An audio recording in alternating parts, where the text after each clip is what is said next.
Hi, friends. I'm Scott Giles, and welcome to Power Talk, my podcast here on Facebook Live and YouTube. I cover topics related to spirituality, hypnotic coaching, and the hypnotic arts and sciences in general. If you'd like to know more about my professional work or sign up for my free e newsletter, Powerlines, check out my website, which I'll tag at the end of this video. Well, today I want to talk about the process of dying. I realize this is not a topic a lot of people want to think about, but the fact is that we're all going to die in our time.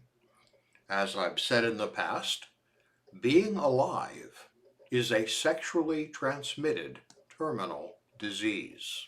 Now, that always gets a chuckle, and I've even heard others say it to get that chuckle, but it's actually original to me, and I've seen it by people speaking on television, which is kind of an interesting feeling. But the reason people chuckle is because it's true. While no one knows what happens after death, the process of dying is something that we will all go through and in which we will all be the central player. Now, I've spoken in the past about my personal beliefs regarding death. And if you're curious about my full discussion of that, you can find a sermon I did about that on my blog, which you can access through my website. The sermon was titled Expectations of Immortality and was delivered in May of 2017. What I want to focus on today, however, is an exciting new finding from medical science. Scientific evidence is mounting that as we die, our brain undergoes a change.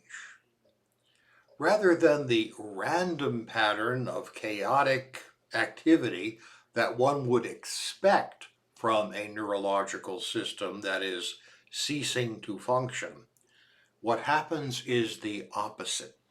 As we die, our brain becomes stimulated and we become more aware, not less.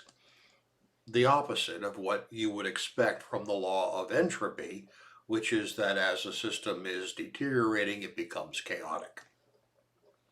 This most recent study was published in the journal Neuroscience in May 2023.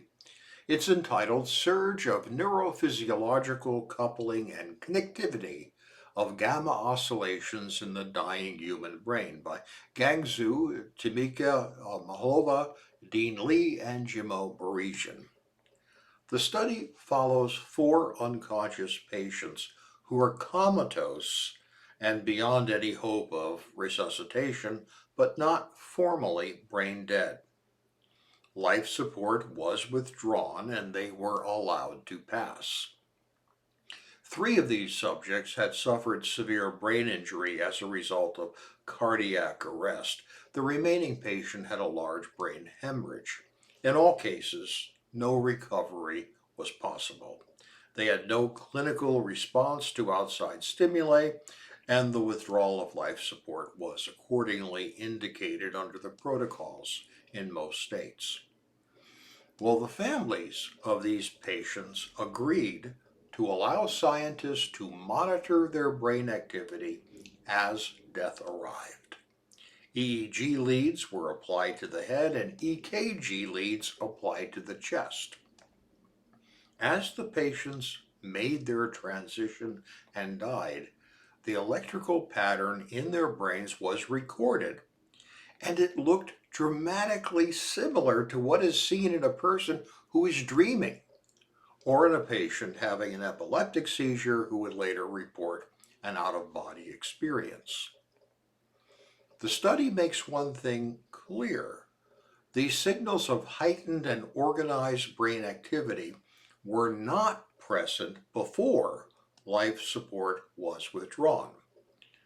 Prior to that, the subjects had minimal brain activity and showed no evidence they were experiencing anything. A fundamental change occurred only near death, and the subject's brains behave fundamentally differently. Now, for those who know about neurophysiology, high-frequency power surges increase connectivity in the posterior cortical area, the area in the brain responsible for conscious perception. The orderly patterns indicate an organized transfer of information, not the chaotic pattern expected of dying neurons. A last set of messages were recorded, passing back and forth between the parietal and posterior temporal lobes. Now, this study is interesting because all previous scientific exploration of the dying process had been done on animal subjects. If you do read the sermon I did in 2017, you'll encounter an account of a 2013 study at the University of Michigan that showed something very similar to what the neuroscience study showed, but it was only on animals. This recent study was on humans. Now, nothing in this body of scientific research says anything about an afterlife. But what it does show is that the dying process has evolved into something specific, and that if we die naturally instead of by a quick physical trauma, the dying experience is apparently one of deep interior awareness. It is orderly. It will have a structure, and we can hope that it will be good. Apparently, to the best scientific evidence we have, there is nothing for us to fear from dying.